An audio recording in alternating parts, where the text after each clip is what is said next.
Всем привет!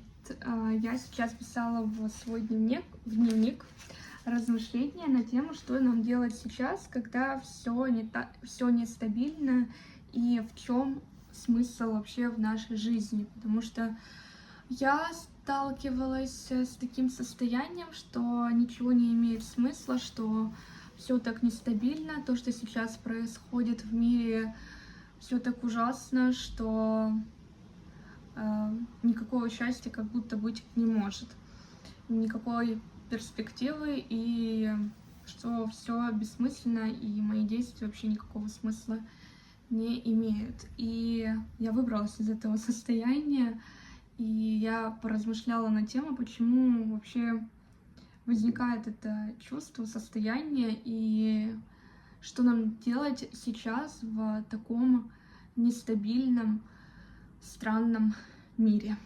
Поэтому я буду, если что, прям читать по заметкам. Я не хочу, чтобы было много воды. И так слишком много у меня видео, где просто одна сплошная вода. Давайте начнем. Мне кажется, что у нас проблема идет от того, что люди считают, что их счастье и внутреннее спокойствие к чему-то или кому-то привязаны. И когда мы этого лишаемся, мы начинаем страдать, теряем смысл и выбираем готовые ответы. Например, сейчас давайте проясню. Нам кажется, что наше счастье зависит от того, что мы можем свободно выбирать, свободно путешествовать, что мы можем иметь такие возможности, как изобилие разных соцсетей, что мы там привязаны к какому-то человеку, в отношениях мы можем быть только в отношениях мы можем быть счастливыми, только имея определенный достаток мы можем быть счастливыми. И вот эта вся привязанность, и когда мы ее лишаемся, что нам показывает наш нестабильный мир, мы лишаемся достатка, который у нас был, мы лишаемся свободы путешествовать, как это было раньше.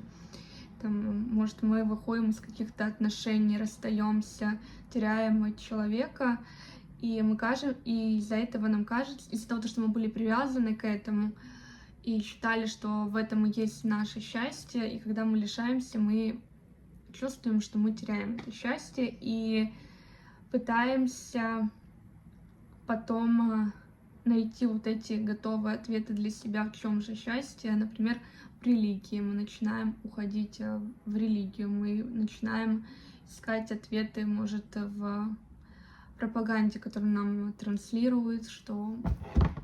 в плане пропаганды, что я имею в виду? В плане того, что нам могут рекламировать, пропагандировать о том, что вот институт семьи — это самое важное, и что вы вот будете счастливые, что оформляете ипотеку, и счастье у вас будет, скажем так. И многие люди, к сожалению, реально многие люди ведутся на это, влезают в ипотеку, в долги, но счастье-то не обретает, потому что это не их убеждение, это просто выбор взять готовый ответ, готовый рецепт того, чтобы якобы быть счастливым.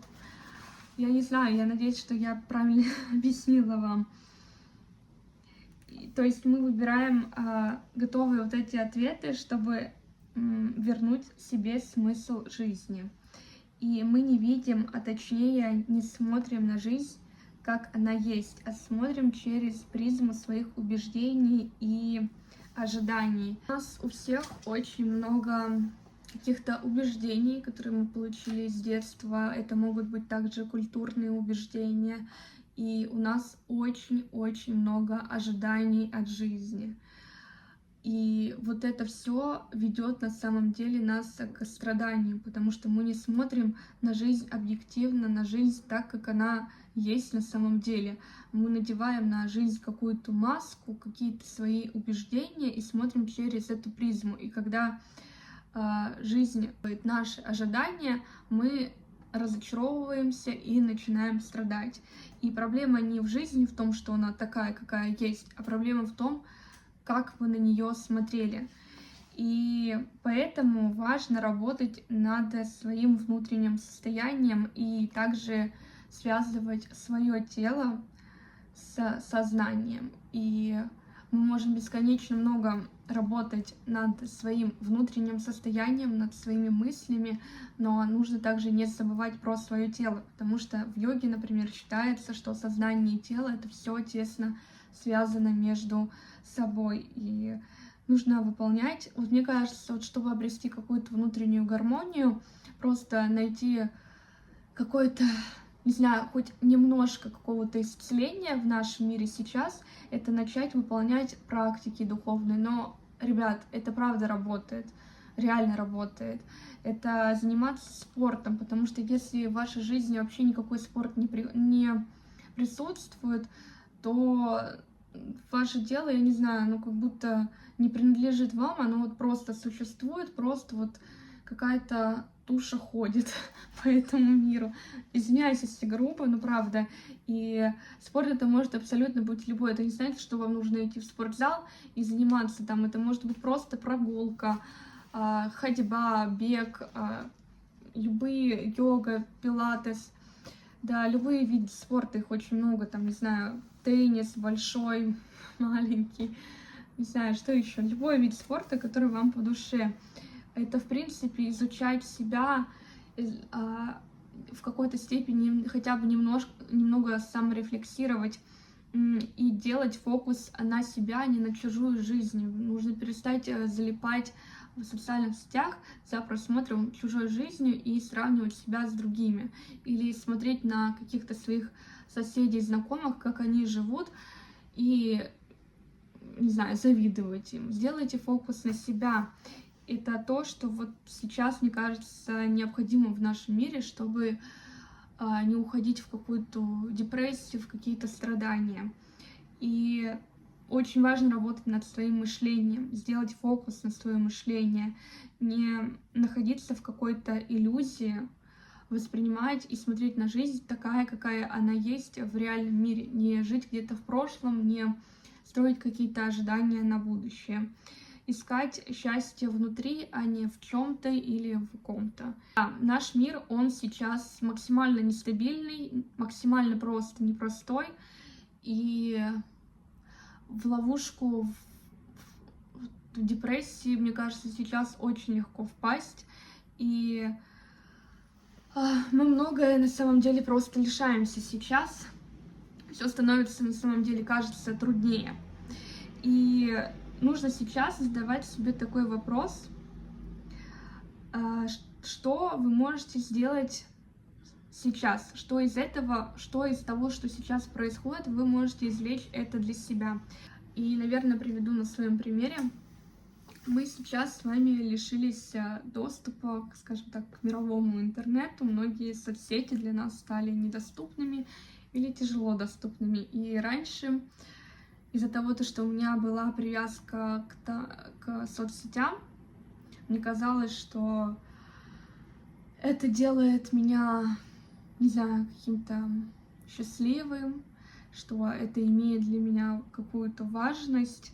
И когда я лишилась вот этого свободного доступа, я помню, испытывала дикую злость, какие-то страдания, злость на наше правительство. Вот. И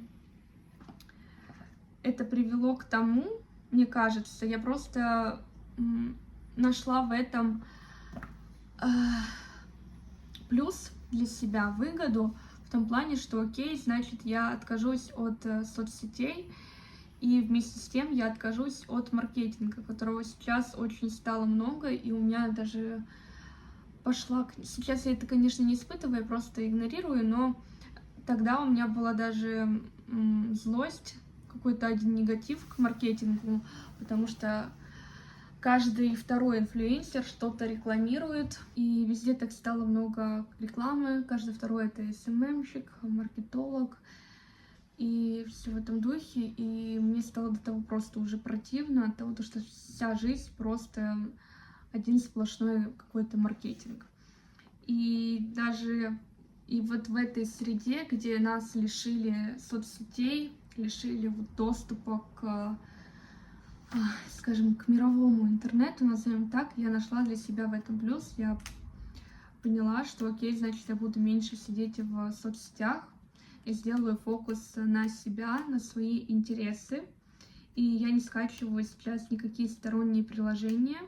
Я нахожусь в невидении. Я игнорирую вот эту пропаганду. То есть я не смотрю телевизор. Я на ютубе смотрю только лекции или видео людей, которые искренне, может, как и я, снимают про свою обычную жизнь, потому что они меня вдохновляют.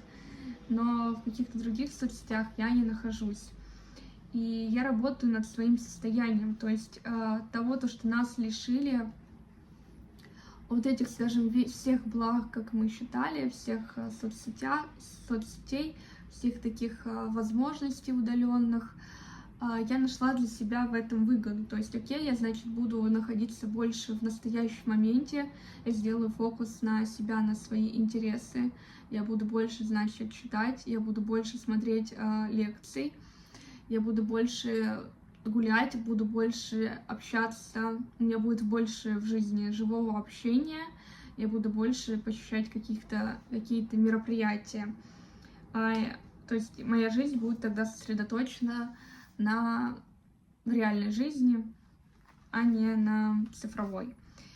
И также у меня появилась финансовая грамотность, потому что наш мир нестабилен, и я понимаю, что я не могу сейчас позволить себе тратить деньги впустую налево и направо, что важно очень иметь какую-то подушку безопасности в нашем мире, и я начала изучать финансовую грамотность, и это, конечно, даже повлияло на мое состояние, потому что когда я чувствую вот эту подушку безопасности финансовую, я чувствую себя в безопасности и в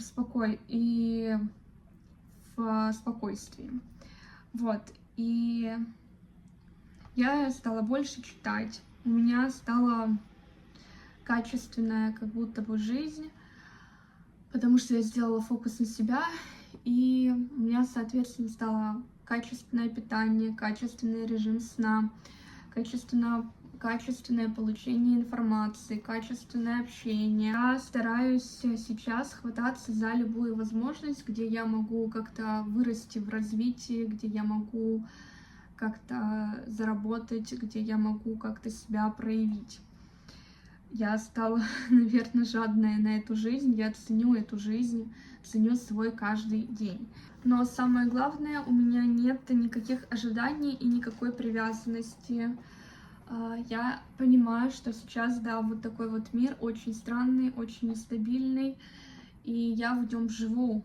И я просто задаю себе вопрос, окей, что я могу сделать сейчас? Я могу на это как-то повлиять? Что я могу сделать сейчас, чтобы сберечь самое ценное, что у меня есть сейчас? Это мое внутреннее состояние, и это я у самой себя, скажем так. Мне кажется, вместо того, чтобы сейчас паниковать, злиться, как-то негодовать и все в таком духе, важно сделать вдох-выдох, понять, что вы можете сделать сейчас, на что стоит вам сейчас сделать тогда упор, и найти даже вот в этом каком-то хаосе, найти какую-то для себя, не знаю, выгоду, перспективу, та, которая не будет вредить другим людям, соответственно. Вот так вот я хотела сказать. Извините, если видео длинное стало. Пока.